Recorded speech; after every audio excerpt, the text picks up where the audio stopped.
हमारा थोड़ा डिमांड है वो क्या हमारा कैस्ट सर्टिफिकेट डुप्लीकेट मिलता है, उसके लिए हमें सब इधर रैली करता है।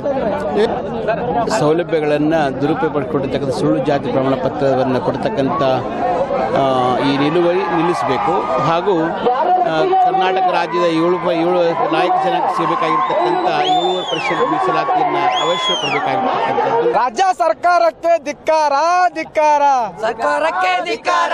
और हैदराबाद कर्नाटक में हमारा एसटी का लोग है ना, उसके लिए दूसरा जात वाला सब लोग मिलकर के दूसरा हमारा एसटी का कास्ट का दुरुपयोग कर ले रहे हैं।